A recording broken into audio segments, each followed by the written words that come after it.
মেয়েদের গায়ে দিয়ে আর আমাদের পুরুষের কোনো দাম নাই। বুঝি নাই। মেয়েদের গায়ে দিয়ে আমাদের পুরুষের কোনো দাম নাই, বুঝেছেন? সব মেয়ে ছেলেরা দর্জি, তাকে যা দেয় তাই লাভ। তাহলে আমাকে রাখবে তারা? সব মেয়ে ছেলে, প্রত্যেক ঘরে মেয়ে ছেলে দর্জি। আপনাদের মূল্য সেজন্য কমে গেছে নাকি? অনেক কম। এখন যেহেতু আপনার দোকান না, ঠিক আছে, আমি হচ্ছেন হেল্প কোম্পানি থেকে আসছি। হেল্প কোম্পানি থেকে আসছি আমি। আপনাকে কিভাবে সহযোগিতা করতে পারি বলেন? কিন্তু আপনাদের অভিরুচি ভাই, গরিব মানুষ তো, জি। জন বেঁচে খাই, যা পাই তাতে পেট চলে না। কত টাকা দেয় প্রতিদিন? 300 টাকা। 300। 300 টাকা? হয় কিছু, বাসাতে আসা যাওয়া খরচ হলো 50 টাকা, কিছু নাস্তা পানি করে গেল আর 50 টাকা হয়ে গেল। আর তাই 2500 টাকা ঘর ভাড়া। বউটা আগে একটু টিউশনি করতো, এখন এর ভালো পারে না। জি। বউটা আগে টিউশনি করতো, এখন তাও পারে না, সব কোচিং কোচিং। ধরেন আপনার একটা বাচ্চা পড়াতাম, জি। 500 দিন 700 দিন 1000 দিন দিতেন, এখন আপনি কোচিংই দিতেন ঠিকই, তাহলে আমার ওটা বাদ হয়ে গেল। আগে 20-22 হাজার টাকা হয়েছে এই ব্যাটেল ডাঙায় টিউশনি করে, আর এখন? এখন ওই 2-3-4-5 হাজার হয় আর কি।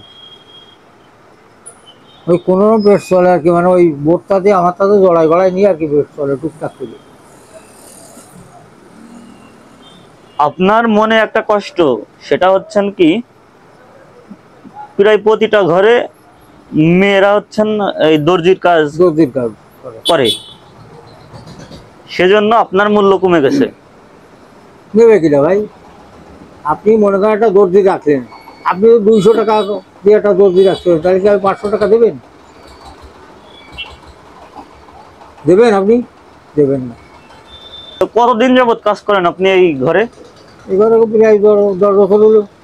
10 বছর। সর্বপ্রথম কত টাকা দিত? 250। আর এখন একটু? 300। ডিউটি কত সময়? রাত 9টা।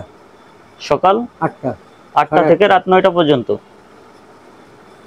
8টা থেকে 9টার মধ্যে আসতে হবে আর 9টায় যাতে হবে। দোকানের মালিক কই? দোকানের মালিক একটু বাইরে গেছে। আচ্ছা, আপনাকে কিছু টাকা দিই নাকি? সেটা আপনার অভিরুচি, এখন ঈশ্বরের কৃপা আর আপনার দয়া। তো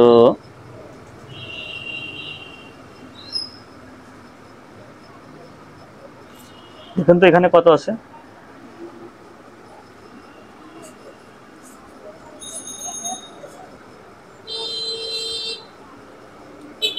1 2 3 390 টাকা আছে। 390? এখানে দেখুন কত টাকা আছে। 1 2 3 4 5 6 7 8 9 10 11 5.5 5.5 জি? 5.5 5,500 টাকা। আমি হচ্ছেন হেল্প কোম্পানি থেকে আসছি, বুঝতে পারছেন? আপনি মালিক নাকি? না না, মালিক উনি কর্মচারী। আপনিও কর্মচারী? উনি এলাকে সেলাই করে, ইলেকট্রিক সেলাই করে। আমাকে তো বাবা গরিব মানুষ, রোগ ব্যাধি কি অভাব, রোগ ব্যাধি কি শেষ হয়ে গেছে, ওষুধ কিনে খাতে খাতে শেষ। আমারও সেই অবস্থা, যদি 1-1.5 টাকার ওষুধ দিই আমি স্ত্রী দিয়ে দেন বসেন। চাচা, আপনারা দুজন তাহলে ভাগাভাগি করে টাকাটা নেন, ঠিক আছে? খুশি তো? এখন সেটা আপনার অভিরুচি। একটা হাসি দিবেন না? হ্যাঁ, একটা হাসি দিবেন না? হাসি হাসি তো দিতেই হবে। খুশি করতে পারলাম? হ্যাঁ ইনশাআল্লাহ খুশি তো হবেই অবশ্যই।